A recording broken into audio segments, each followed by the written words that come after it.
아주 소액의 자본으로 충분히 투자할 수 있는 기회가 있다라는 걸 구체적으로 설명드릴 예정이니까 금요일과 토요일에 세미나에 참석하신다면 보다 자세한 정보를 들을 수 있을 것 같습니다.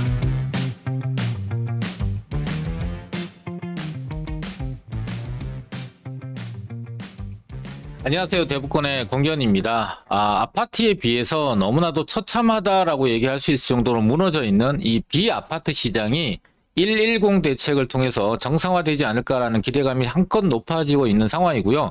정상화를 넘어서서 아주 작은 소액의 자본으로 주거사다리 내 집 마련의 기회가 올 수 있지 않을까라는 기대감도 있습니다. 왜냐하면은 시행령 개정만으로 바로 시행이 될 수 있는 것들이 있는데 그중에 하나가 노후도 요건을 대폭 완화해서 50% 정도의 노후도만 채운다면 지금 재개발이 불가능했던 지역이 재개발이 될 수 있거든요. 또 한 가지는 주택수 제외입니다. 이것도 시행령 개정만으로 바로 시행을 할 수가 있는데요. 자, 이 시행령 이외에 법률 개정이 필요한 대책들 같은 경우는 총선이라든지 또 여야의 지형에 따라서 늦어질 수도 있는 상황이기 때문에 그것보다는 확실하게 시행이 될 수 있는 대책을 기준으로 투자 계획을 세운다면 크게 리스크가 높지 않을 걸로 예상이 됩니다. 개정으로 인해서 영향을 받을 수 있는 지역과 물건, 상대적으로 작은 자본을 통해서 투자할 수 있는 기회를 잡아봐야지라고 생각하시는 분도 계실 거예요. 그러면은 이 시행령 개정을 통해서 바로 시행할 수 있는 대책이 시장에 어떤 영향을 주게 될 거고 또 어떤 기준을 갖고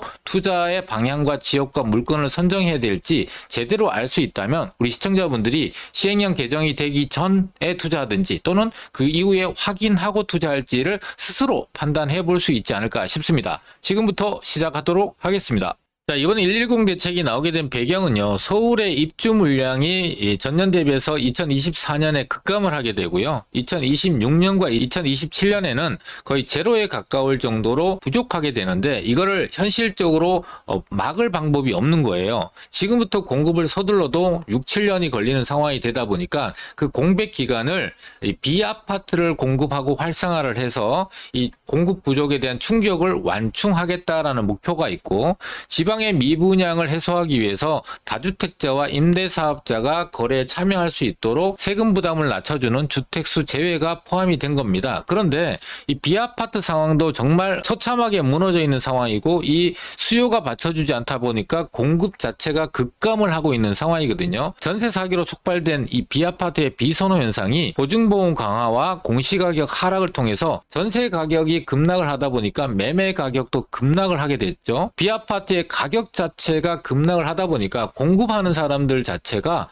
잘 팔리지 않으니까 공급 자체를 시작하지 않는 거예요. 원래 2024년 같은 경우도 빌라나 도시형 생활주택의 착공이 거의 제로에 가까울 정도로 공급이 급감하고 있는 상황이거든요. 그러니까 아파트 공급이 부족해서 그 충격을 완충하기 위해서 비아파트를 공급을 해야 되는데 비아파트가 이 전세 사기와 전세가 하락으로 인해서 아무도 안 사고 안 사니까 안 짓게 되는 상황이 만들어진 거예요. 그래서 이번에 110 대책이 나오게 된 거고 이 110 대책의 핵심은 주택수 제외. 그래서 새로 짓는 신축 이걸 활성화하기 위해서 신축은 임대사업자 등록하지 않아도 주택수에서 제외해주고요. 또 기존에 지어져 있는 기축 같은 경우도 비아파트 같은 경우는 임대사업자를 등록하게 되면은 주택수에서 제외해주겠다. 그래서 다주택자들이 세금 부담 없이 거래를 할 수 있도록 대책이 나오게 된 거고 두 번째로는 이 재개발 재건축에 대한 노후도 특히나 재개발에 대한 노후도를 큰 폭으로 완화했습니다. 자, 이 재개발을 노후도를 완화하는데 이 비아파트 공급이 활성화되나 이렇게 생각할 수 있는데요. 기존의 재개발 같은 경우는 그러니까 신축과 구축이 혼재되어 있으면은 재개발 자체가 진행이 되질 않아요. 그런데 이렇게 노후도를 67%에서 60%, 최대 50%까지 절반 정도로 낮추게 되면은 신축과 구축이 혼재되어 있는 지역들도 재개발이 가능하게 되니까 비아파트 신축과 공급이 활성화될 거고 신축을 사더라도 이 노후도 요건이 낮아지게 되면은 재개발을 통해서 아파트를 받을 수 있으니까 거래도 활성화되는 거고 또 이렇게 노후도를 낮추게 되면은 재개발 재건축이 많이 지정이 진행이 되고 많이 진행이 되면은 향후에 안정적으로 아파트 공급을 계획적으로 할 수 있는 상황까지, 그래서 일석삼조의 효과가 있다 보니까 이 재개발 노후도를 완화하게 된 거예요.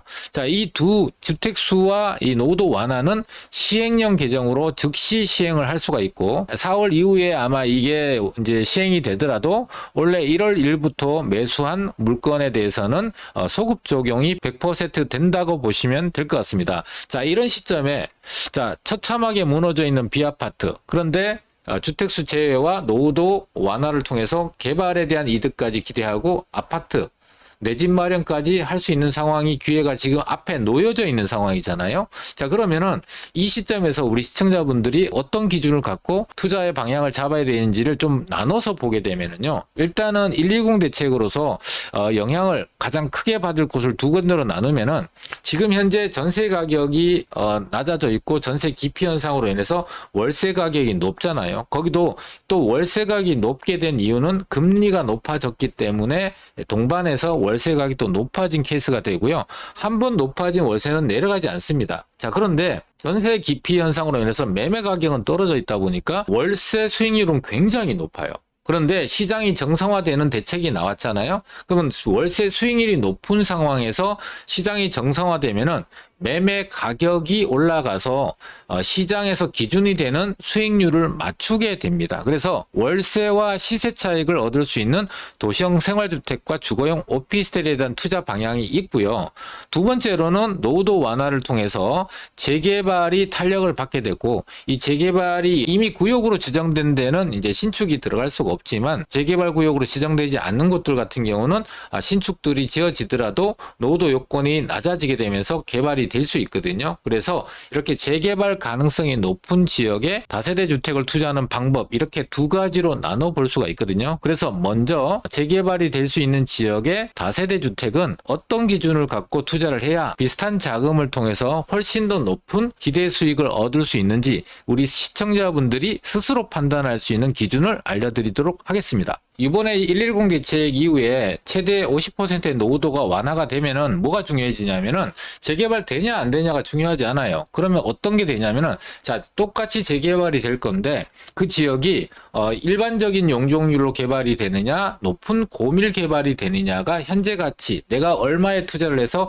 얼마의 수익을 낼 수 있는지를 판단하게 되는 거예요. 예를 들게 되면은 똑같은 6억짜리 빌라를 내가 똑같이 샀어요. 그런데 한쪽은 용적률이 250%로 개발이 되고 한쪽은 용적률이 500%로 개발이 되면 똑같이 14억짜리 아파트가 만들어진다 하더라도 이 일반 재개발은 아파트를 받게 되면 추가 부담금 4에서 5억 정도를 내야 되는 상황이 되다 보니까 10억에서 11억 정도를 투자해서 14억짜리 아파트를 받게 되는 거고요.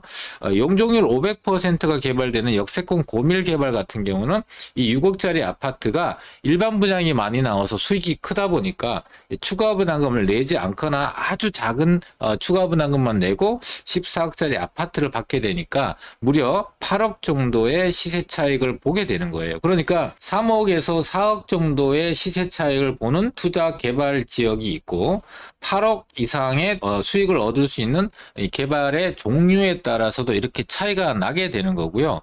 두 번째로는 6억짜리 빌라를 샀는데 14억짜리 아파트가 되는 지역이 있고 20억짜리 아파트가 되는 지역이 있는 거예요. 그렇게 되면은 이 똑같은 투자 금액이 들어가는 빌라를 샀더라도 개발이 진행되는 동안에 가격이, 얘는 추가 부담금을 더하게 되면은 한 8억 정도까지만 상승을 하게 되고요. 왜냐하면 이 8억에다가 추가 부담금 4, 5억 정도를 더하게 되면 거의 아파트에 준하는 정도의 가격이 되기 때문에 6억짜리는 14억짜리 아파트가 되는 곳에는 8억 정도까지 상승을 하게 되는 거고요.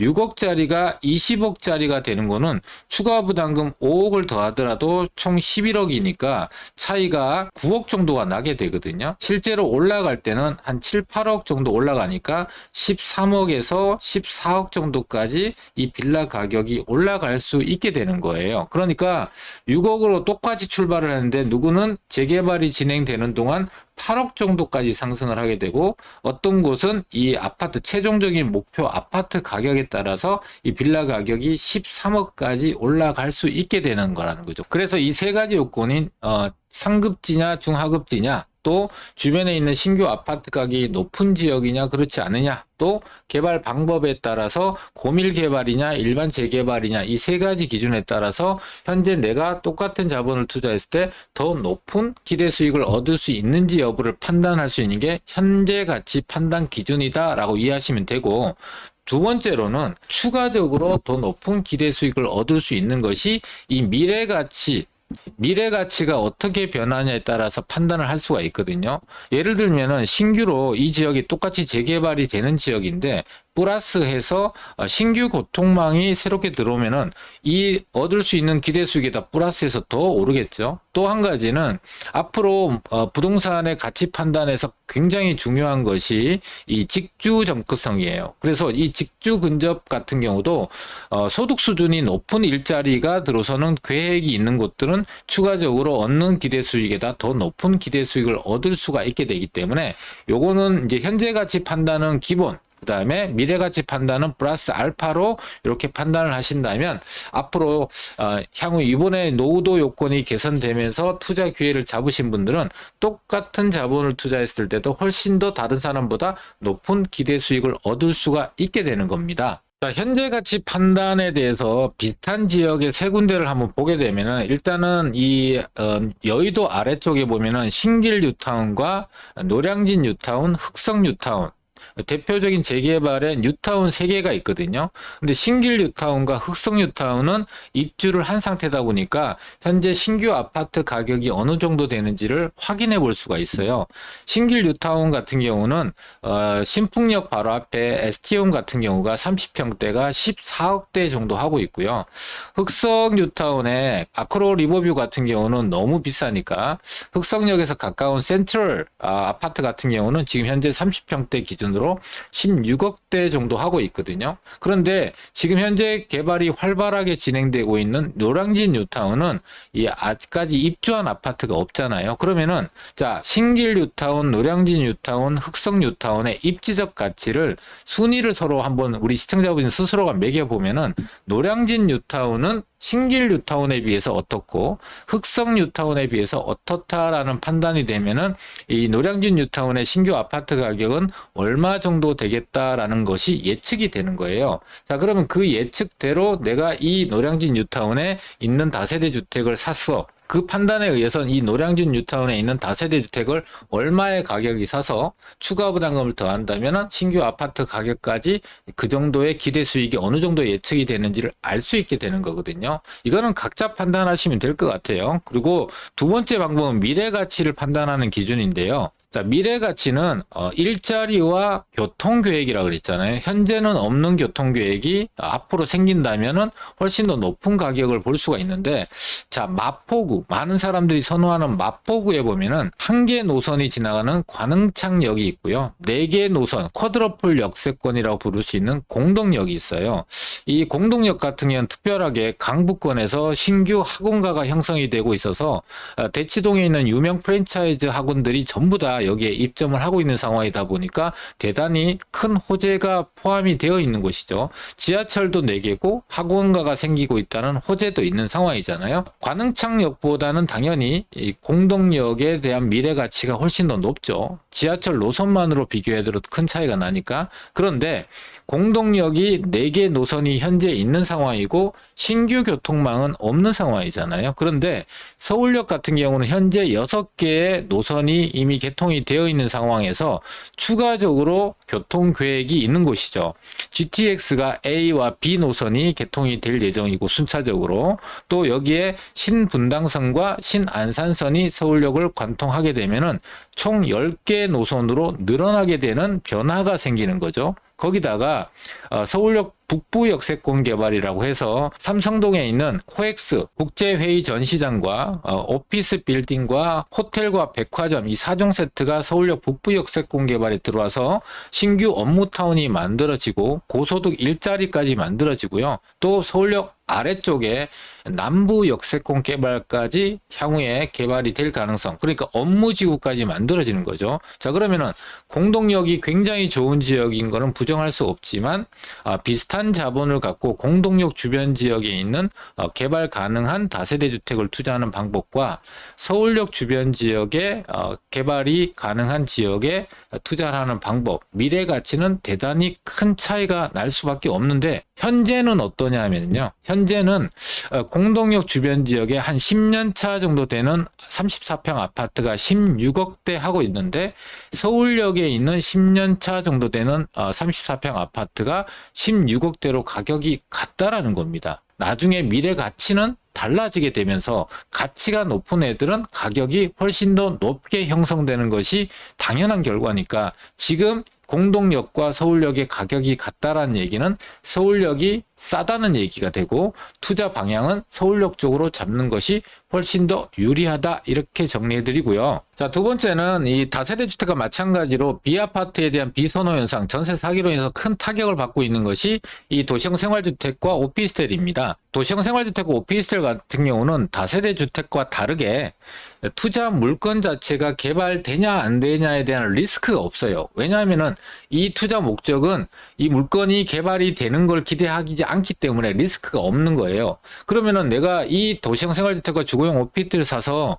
시세 차익과 높은 월세를 어떻게 기대할 수 있느냐? 일반적으로 주변에 있는 지인들이 오피스텔 투자에서 시세 차익을 봤다라는 거를 잘 듣지 못하기 때문에 이거는 뭐 시세 차익 목적으로 투자하는 게 아니야 라고 선입견을 갖고 있거든요. 자, 그런데 입지적으로 큰 차이가 나는, 대부분의 사람들이 투자하는 곳이 신도시라든지 주거타운에 있는 오피스텔 투자에서 가치가 안 오르는 겁니다. 그런데 그에 비해서 대규모 일자리가 모여있는 지역에 업무타운 내에 투자했던 오피스텔 같은 경우는 높은 가격 상승이 이루어졌다라는 걸 구분하실 필요가 있는 거예요. 예를 들면 최근에 최상급지로 변한 성수동 같은 경우가 6억에 분양했던 오피스텔이 지금 16억 5천만 원에 실거래가가 찍혔고, 월세도 200만 원 받던 것이 현재 450만 원 정도의 시세가 형성이 돼 있거든요. 강남은 말할 필요가 없죠.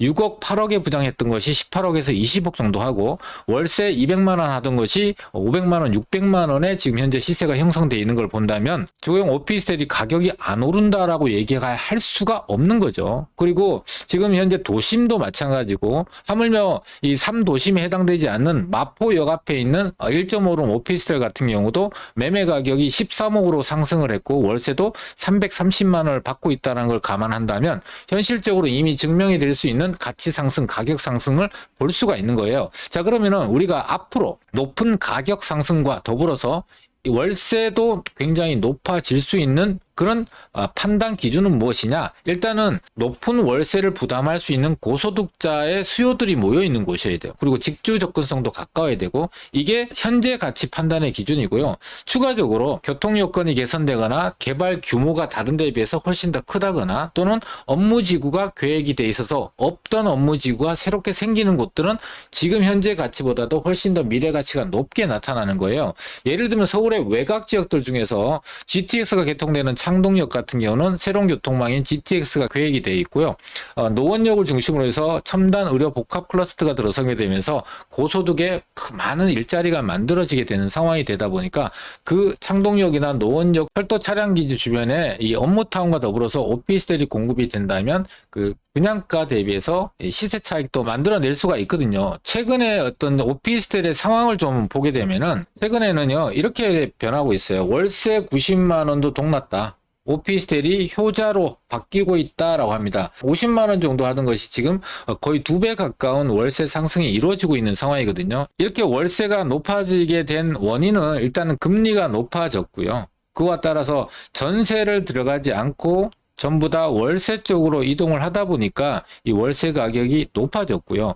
또 물가도 높아졌으니까 전반적으로 이런 주거 비용 자체가 동반해서 같이 높아지게 된 건데요. 정상적인 시장일 때 이 서울 같은 경우에 임대 수익률의 기준은 몇 퍼센트냐면은 한 3%에서 3.5% 정도면 이런 수익형 부동산을 투자해도 된다라는 기준이 잡혀 있어요. 그리고 수도권은 5%, 지방은 한 7% 정도 됩니다. 이게 왜 차이가 나냐 하면은 서울 같은 경우는 수익률은 낮지만 가격 상승이 크게 동반이 되기 때문에 수익률은 낮더라도 시세 차익을 목적으로 투자할 수 있기 때문에 그렇고요. 수도권은 서울에 비해서 중간 정도, 지방은 시세 차익 자체가 굉장히 적을 수밖에 없기 때문에 오히려 월세 수익이 높은 거를 판단 기준으로 삼게 됩니다. 그래서 월세 소득보다는 시세 차익이 훨씬 크기 때문에 이 월세가 낮아도 되고, 지방 같은 경우는 차익이 굉장히 적기 때문에 월세에다가 비중을 두고 투자를 하게 된다라고 이해하시면 될 것 같은데, 최근에 지금 B아파트 오피스텔의 수익률과 가격이 어떻게 변했냐를 보게 되면은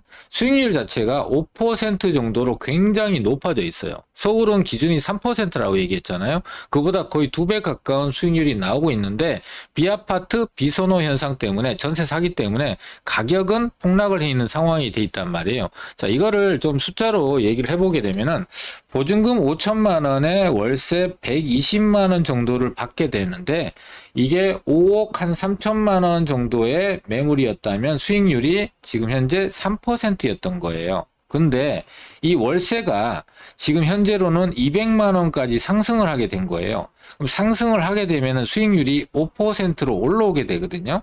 그런데 지금 금리가 올라갔다가 금리가 내려가게 되는데, 한번 올라간 월세는 안 내려오게 되고, 기준금리가 내려가게 되면 월세 수익률 자체가 다시 3%대로 정상적인 월세 수익률 쪽으로 돌아가게 됩니다.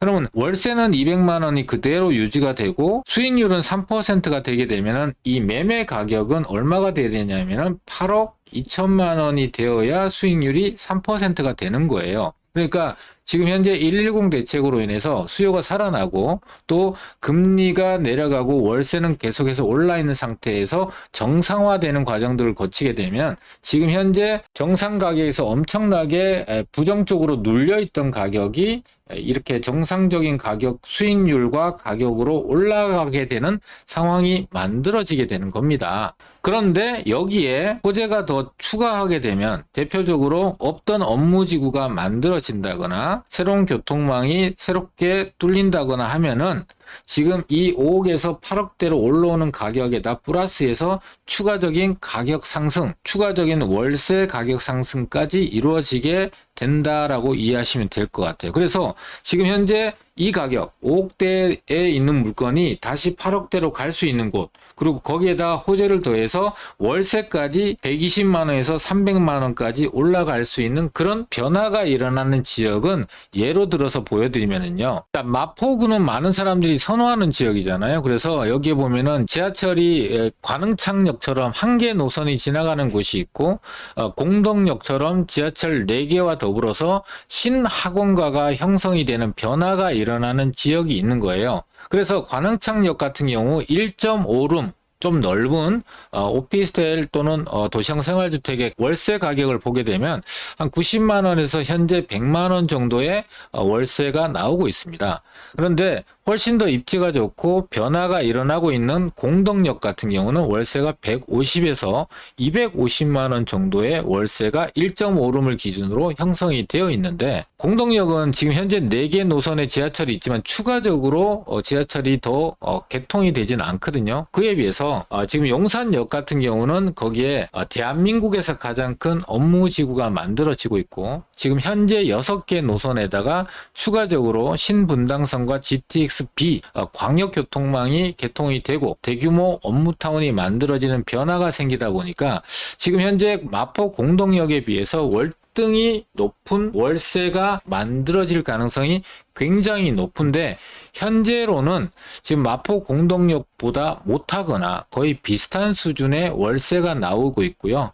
이 월세에 준해서 가격이 굉장히 눌려 있다 보니까 원가 이하의 가격에 형성이 되어 있는 부분들이 없지 않아 있는 거예요. 그리고 앞서 얘기했다시피 이 용산국제업무지구 주변 지역에 연구소라든지 전자상가들이 개발이 되면은 초고층 건물들이 들어서게 되고 고소득의 일자리가 만들어지게 되다 보니까 차별화되어 있는 주거시설을 원하는 수요들이 대폭적으로 증가하게 됩니다. 자, 이렇게 소득수준이 높은 사람들은 차별화된 주택을 원하게 되는데, 용산에는 그게 굉장히 희소하다는 건데, 그 희소한 물건들이 지금 현재 시장 상황이 눌려 있고 B아파트에 대한 비선호 현상, 또 전세 기피 현상 때문에 말도 안 되게 원가 이하의 가격이 형성되어 있는 경우도 생기는 거죠. 그런데 분명한 사실은 미래 가치가 현재 가치보다 월등히 높다라고 예상을 해볼 수가 있는 겁니다. 그러면은 지금 현재 200만 원 정도에 받고 있는 영산역 국제업무지구 주변 지역에 있는 도시형 생활주택과 이 오피스텔 같은 경우는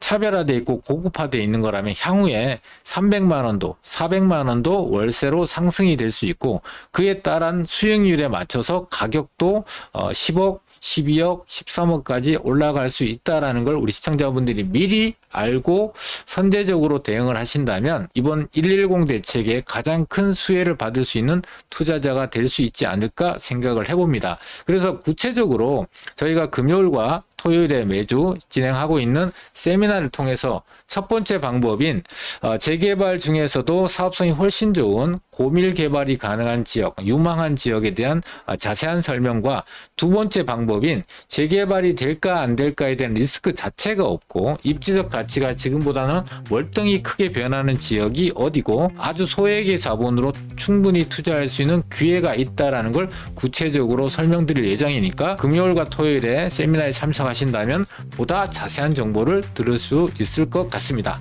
자, 오늘 영상은 여기서 마치도록 하고요. 오늘 내용이 우리 시청자분들한테 도움이 되셨다면 좋아요 꾹 눌러주시면 감사하겠습니다.